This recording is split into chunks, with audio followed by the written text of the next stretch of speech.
All right, so switching over to the defensive side, in the secondary, we had a couple signings. Somebody who was paid quite a bit was Shaq Griffin, who went from Seattle to Jacksonville, filling the hole of Jalen Ramsey, I presume. 3-year, $40 million deal. Well, I don't want to pretend that Shaq Griffin is even in the same Shaquille Griffin. There's Shaq Griffin. Shaquille Griffin. Yeah. That he's even in the same ballpark as Jalen Ramsey. I mean, You think? No, definitely not. Jalen Ramsey's like top 3 in the league, corner wise, and Shaquille Griffin's kind of like he's got that potential. Shaquille Griffin's kind of he's very solid. He's 26. Okay, so he's very a young. Younger side. I guess I like it. I don't know. They're just kind of throwing some money around and trying to see what sticks, I guess, which just seems like a very Jacksonville Jaguars way of doing things. I kind of like it. They need help there, obviously. Yeah. So sure. No, I like it. I think he'll add a dimension to that defense. I think that he'll be able to do the same thing that he was doing in Seattle. Lock down wide receiver 1. And do you know who's playing opposite of him? No, not off the top of my head. Okay. Yeah, I'm not sure. The safety Jalen Mills, who was in Philadelphia, picks up the bag from New England, who makes another signing. 4-year, $24 million deal. Pretty good for a safety, I would say. $6 million a year. I don't know too much about him. But I mean, if New England's signing him, he's probably got some upside. It's just so surprising to see Bill throwing around the bag of money to people, like actually making a lot of big acquisitions here. At least now, we were talking about last week. We were talking about how we didn't. What's the plan for them, right? Yeah. Like they signed Cam, and we were like, okay, well, now what? Like, what's your direction? This is a signing along with all their other free agent acquisitions that they're making a pretty clear push. Yeah, they feel like that they're a playoff team and they can compete. So yeah, good for them. I would agree with that 100%. They seem to have a plan in place and they're executing it to perfection at the moment. Never made this many big free agent signings that I can remember, but the last time that they paid top of market value to a secondary player was Stephon Gilmore. And we all know that dude is probably the best corner in the NFL. Yeah, probably. Definitely up there. So it forebodes well for them, I would say. Yeah. Lastly, the last guy we want to touch on, going to our arch rivals who we can't seem to beat. Patrick Peterson signs a 1-year, $8 million deal. I was kind of off on that. With the Minnesota Vikings. It seems like a good signing for them.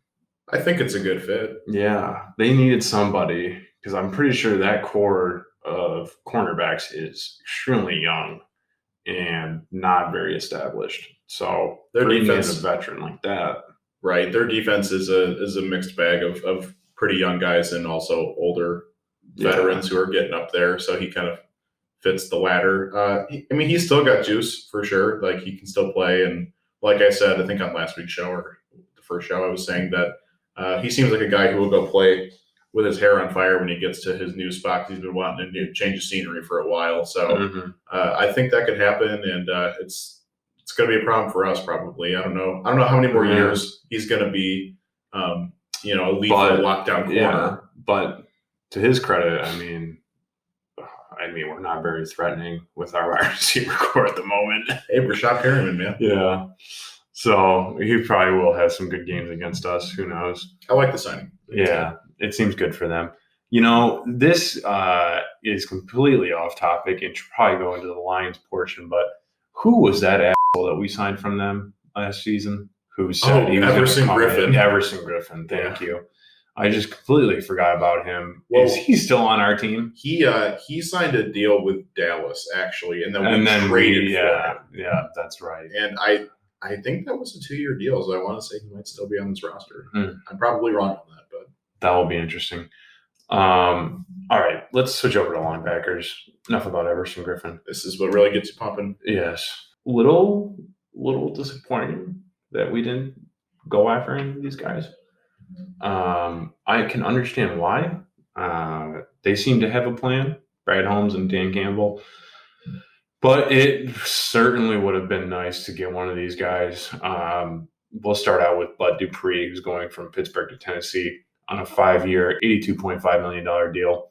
Good signing for Tennessee. They seem like they've stripped away a couple pieces on defense, especially some of the veterans who've been there for a couple years, to presumably make room for a big splash signing like this or add some other pieces. But it's a good fit. I think Tennessee's right in that window where they are still very much competing, and this is the kind of team where a signing like Bud Dupree makes sense. They're in the thick of it. Bud Dupree's in his prime. He doesn't have to do all the work by himself. He's surrounded by a pretty, talented unit. So I like it. I don't know. Their defense was the question last season. You think so? Yeah, because I think they had the worst defense when it came to third down conversions. See, the year before they were so good though. Yeah, that's what throws me off. I don't know. But yeah, their defense could not get off the field for the life of them. So bringing in Bud Dupree, I think, is extremely smart, and you got to pay that guy whatever he wants if you're going to have him on his team, on your team. So I like that signing. Shaquille Barrett, stays with Tampa Bay. Very smart on their part. 4-year, $68 million deal. I think this is another guy that I had a fake contract for. I said 5-year, 125, so a tad bit off. I actually had one for Bud Dupree too. He was 4 years, 105. So again, a tad bit off. But I mean, keeping the band together. I guess that Chris Godwin tag makes a little bit more sense now. We're kind of scratching our head on it and saying, why wouldn't you tag a guy like Shaq Barrett or one of these defensive pieces? Because those are the guys seemingly you need to keep together. Yeah. And they probably had no doubt this guy's going to come back, especially with the contract we're offering him. I'm glad to see him come back. It's really fun to watch him play on this team, and they needed him, and there's not really too much more to say on it. They seem like they're just trying to recreate the magic last year, and I'm not going to be. He was a key piece of that. I'm not going to be the one to tell them they can't do it. Yeah. So I definitely think that's a great signing for them. Circling back to the team that seems to be making the most moves, New England, they signed former Baltimore Raven, Matthew Judon to a 4-year, $54.5 million deal. This was really surprising. This was the move to kind of start off their run. It kicked it off for them. Yeah. I just saw that. I was like, whoa, okay. They're adding that expensive of a piece on their defense. Bill Belichick's doing that. Yeah. I think it's a really good fit. They needed to add some juice to their linebacking core, and Judon is he's a beast. It's going to be a scary defense. Yeah, I mean that is going to be the key part to that defense now. You think he's going to be kind of the captain of that defense? Yeah, I think so. Okay. I think so, especially in that linebacking core, that front seven core of people. I mean, he is by far. I can't tell you who else is on that front seven, who is in the linebacking core, other than Kyle Van Noy. I couldn't tell you anything else about that front seven. So I think he is by far the most established person and is probably going to be leading that crew out there. So I think that's a great signing for them. Man, way to stick in Baltimore's face that I'm out. You're going to go to one of their arch rivals. Yeah. Baltimore's got a lot seemingly, but certainly a ginormous middle finger on the way out. Have fun playing for Matt Patricia. Yeah, I completely forgot about that. I don't think he's not the DC, but all right, let's switch it up to defensive lineman. Trey Hendrickson went from New Orleans to the Cincinnati Bengals on a 4-year, $60 million deal. Good for them, This actually is kind of a head scratcher because they had a defensive end free agent, Carl Lawson. Yeah, that's right. Who's the same age, has played there and has been good and got himself a contract somewhere else. But it was for less money than Trey Hendrickson. Yeah. They signed Trey Hendrickson, who really flashed last year for New Orleans, and they let a homegrown talent go somewhere else for less. It's kind of confusing to me. Cincinnati always seems like they're very much, we're going to just groom all the talent in-house and we're going to re-sign our guys. And that's how they've been going for a long time. They're not really big spenders in free agency. So this was a very confusing move to me. Yeah. No, now that you put it like that, that certainly is a rather interesting deal. I'm glad we did not sign him in Detroit. I mean, looking at that contract, I mean, I would much rather take Romeo at 3 years, $37 million, than take Trey at 4 years, $60 million deal. So speaking of the devil, Carl Lawson goes from Cincinnati to the New York Jets on a 3-year, $45 million deal. So same amount of money. Again, Carl Lawson is a year younger. So, I mean, I guess Cincinnati really just felt that Trey was better than Carl. I guess. As far as the New York Jets angle of it, they need help on every side of the ball that they can get. So I'm glad that they put a little bit of money into someone who's on the younger side and has a lot of upside still. Yeah. He doesn't have Greg Williams around him to ruin him, so that'll be good. Well, I mean, Greg Williams is a great defensive coordinator. But now he's got Robert Saleh. Oh, true.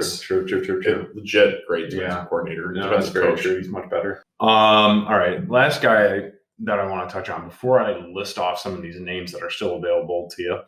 Yannick Ngakoue signs a 2-year, $26 million deal with the Las Vegas Raiders. Great signing by them. Yeah, I love it, man. Yeah, I think it's great. I think that is a steal and a half. Absolutely. We talked about it a little bit on the show last week in terms of teams who could use his service. I mean, you would ideally want to lock him up for 4 to 5 years because he's still so dang young. But Vegas got some much needed help in their D line. The guy who's right in his prime, who's definitely, I wouldn't say he's like top 10 or anything right now, but he's in the upper echelon. I really think so. I'm not saying, what'd you say, top 5? Yeah, I say he's probably not the top 10. No. I think he was around there. Okay. Yeah. Well, I think so. Regardless, he's definitely in the upper echelon of defensive. He had a pretty crazy season last year. You know, like it's tough to get momentum when you're flip-flopping teams like that so constantly. So I guess Jacksonville is more of the sample size that we should look to. Yeah. He had some really. But I mean, like moments. he had a decent season last year from what I can remember. He had a couple sacks, and whether that was with Baltimore or Minnesota. So I think that that's a great signing for them. It is. I do kind of wonder where this puts Mayock's infamous first-round draft pick, Cleveland Farrell, in the situation, because he kind of overdrafted him. Seemingly, he's been solid, but he's not been. They took him like in the top 10. Who? Right. They took him in the top 10 as an edge rusher, and so far, another younger guy, Max Crosby, has really outshined him on the defensive line and has been a much more productive defensive end. So if you have Crosby, who's already pretty good, and then you add Ngakoue, where does the former top 10 first-round draft pick kind of fit into the equation? That's a great question. You can rotate those guys, I guess, and it's a pretty good rotation. Yeah, but I mean, is that a rotation piece? Right. So it's a little confusing. Yeah. So a couple names that have not been signed yet, but are interesting. Gino Atkins. He's not been signed yet? No, 33. I mean, would you take a chance on him? If I'm the Detroit Lions, no. But no. I mean, I think we need like a solid defensive tackle. Well, I guess if he's, I don't know, if his contract is kind of friendly and it's not. I just naturally think of these guys who are a little older and getting closer to the end and the beginning of their career. Just like, why would you want to go play for some bum ass team like the Lions or like someone who's at the bottom of the league right now? Like, wouldn't you want to go play for a contender? But I guess at the same time, your options are probably also kind of limited because teams are they're looking probably not too keen on signing. It's more about the options on the table rather than I'd like to play here kind of thing. So if I'm a team who's close to the top and I just need to add that like at Tampa Bay makes complete sense. Like adding him there if they can afford it. I don't know if they can, but they probably can. I mean, I would imagine that Gino's going to get a 1-year deal. Just watch him sign with the Texans. Yeah. Another name that, God, Jadeveon Clowney's 28. Really? I didn't know that. God. I didn't know he was still out there. I would have pegged him to be 36. No, come on. Oh, man. I can't believe that guy's that young. God, I mean, how many teams has he played for? Oh, God. Only 3, I think, actually. Now I'm thinking about it. I think he played about for to be 4. Texans. Yeah, Texans, Titans. Dude, he's like Seattle. He's like Ndamukong Suh reincarnated, because this dude is like, I just want my bag of money. Like, I don't care who it is or where. Just like, I want that cash. I mean, I'll go where his career in general is so interesting to me because he literally was made on one play. And that was the play against Michigan in whatever bowl they were in, where he literally just blew past an offensive lineman and literally knocked the living out of a running back. Recovered the fumble that he created. And after that, he was like, I'm the best defensive lineman in the draft for the past 20 years. You know what? Compare these two, okay? You have Jadeveon Clowney, number 1 overall pick by Houston, and then you have Myles Garrett, the number 1 overall pick by Cleveland. Oh, Myles and Garrett they played the same position. Myles Garrett seems light years ahead. That's what I'm thinking. Right? Yeah. They were smart and they locked him up for a couple of years. Yeah. They got him under contract, and that dude is a wrecking ball. Monster. Jadeveon Clowney has been a very good defensive Very good. Yeah. Elite. Definitely. But number 1 overall pick, I don't think it's panned out to that. No. I would definitely agree. And I mean, again, in like recent years, I mean, he hasn't done much. I remember Seattle traded.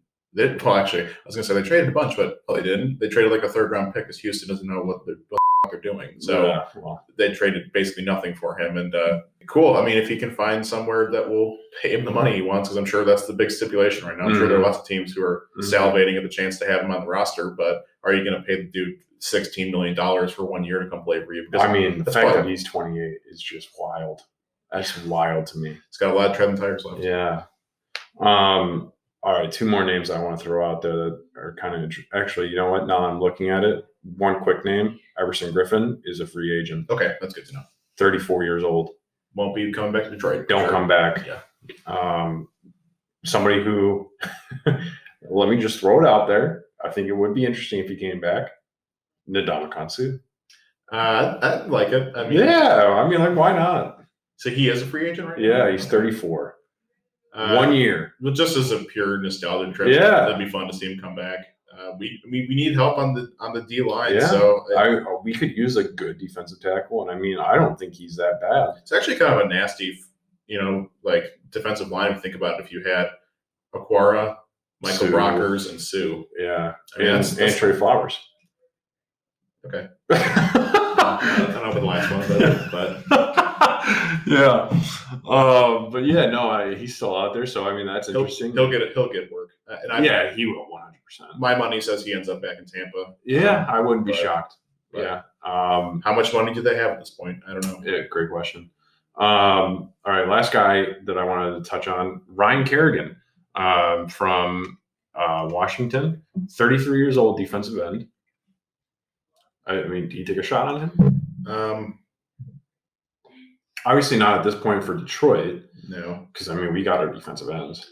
I guess. I mean, he's been pretty good his whole career. He's been consistently one of the leaders in that defense. I'm surprised they let him go. Yeah, me too. To be honest with you. I mean, of course we're saying that, but he could very well end up back in Washington. That's a good point that we kind of last week we were kind of all the guys who didn't get the tag or whatever. We were like, okay, where are they leaving? A lot of guys did sign back too, so it's a possibility. But you know what? Now I'm thinking about it. You know where he would be a great fit, and I'm just thinking this because I don't know why, but New England. I mean, come on. Yeah, that seems like a New England signing, does it not? He kind of seems like he's like a Patriot way kind of dude. Exactly. Yeah. So I imagine the damage Matt Patricia could cook up with that guy.